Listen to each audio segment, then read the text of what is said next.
Hello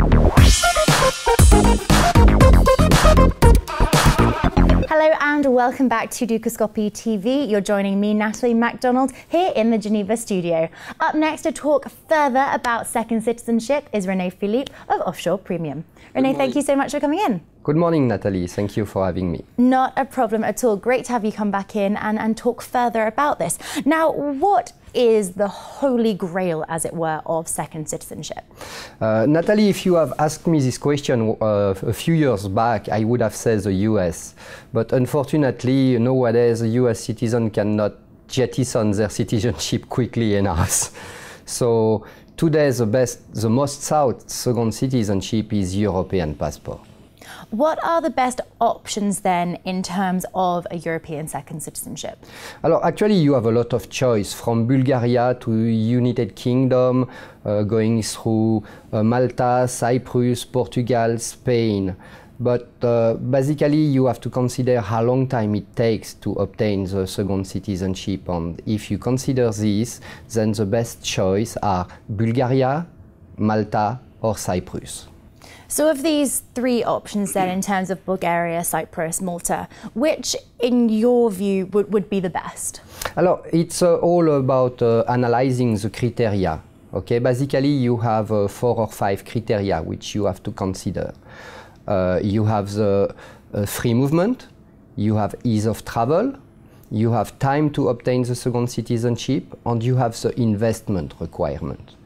So about free movement, basically, once you have a European passport, you can live, invest, work in any of the 28 countries of Europe, and also EFTA, which includes Switzerland, Liechtenstein, and so on. But the most important criteria within that would be investment, yeah?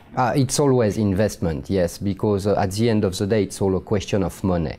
So if you look at the investment criteria, you have to consider first, is it refundable or non-refundable investment? How much do you have to invest? How long do you have to invest? Okay. For example, Malta. Malta has a program which combines non-refundable and refundable investment. You have to make a donation, 650,000 euros.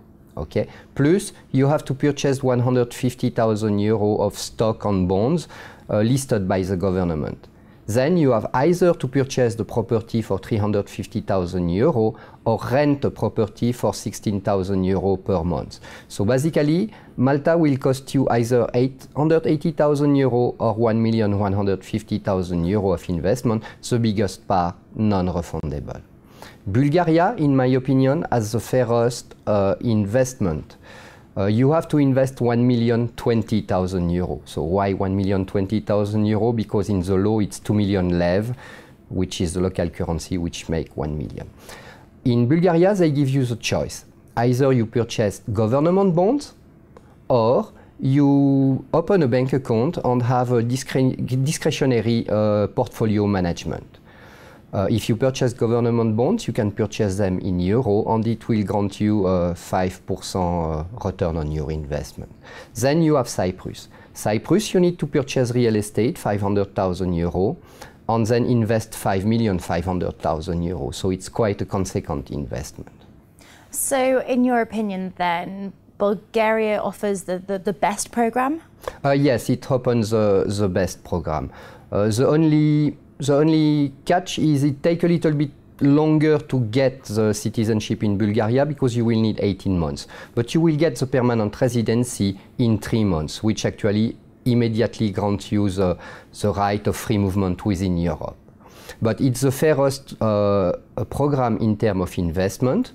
Also, your investment is not taxable. You don't need to pay tax as long as you don't live there for 183 days per year. You don't need to purchase real estate there. You don't need to learn the language. You don't need to live there because you only have to stay 1 day per year during the duration of the program, and it's anonymous. This is very important that you have a program where basically no one can know that you have applied for the second citizenship. So it's very important. Malta was supposed to have these features too, but after you had controversy on this kind of thing, so now the name of the people who apply for the second citizenship in Malta are actually published. So it's not a good thing. You talk about it taking sort of a longer amount of time, there being various steps. What are the steps needed then to obtain this Bulgarian citizenship? But if you want to apply for Bulgarian citizenship, it's quite a straightforward process. The first thing you will have to do is to open a personal bank account in Bulgaria, which we can do at distance. Once this is done, you have to do the first part of your investment, which is transfer 510,000 euro in Bulgaria. And either you purchase government bonds or you open a discretionary portfolio management. This can be done at distance also. Once this is done, you apply for a D visa with a Bulgarian embassy. Then you come to Bulgaria, we obtain your permanent residency. Once the main applicant permanent residency is done, we can do the same for the family. Then we have to wait 1 year. 1 year from the time the main applicant has received his permanent residency. Once this is done, during this period, the applicant will have to complete his investment by transferring another 510,000 euros. After 1 year, we apply for the citizenship. After 6 months, he becomes a citizen. Once he is a citizen, the kids and the daughter will become citizens as well. For the spouse, we will have to wait again 3 years. But it's the same in all European countries now, where they want to be sure that you are actually married and living with your spouse. So basically, Bulgaria is a straight process. And if you ask me why Bulgaria and not Malta, it's basically Malta program was born in controversy. It was supposed to be implemented 1 year ago, but then you have protests from Maltese people, you have problems at the parliament, so they had to modify the program and things like that. So I don't like to recommend to clients something which is born in controversy. Rene, thank you so much for coming in and sharing a little bit more information on this service. Thank you very much. Thank you for having me. No problem. That's all we've got time for right now, but we'll be back shortly with more exclusive interviews with market insiders. So don't go away. Goodbye.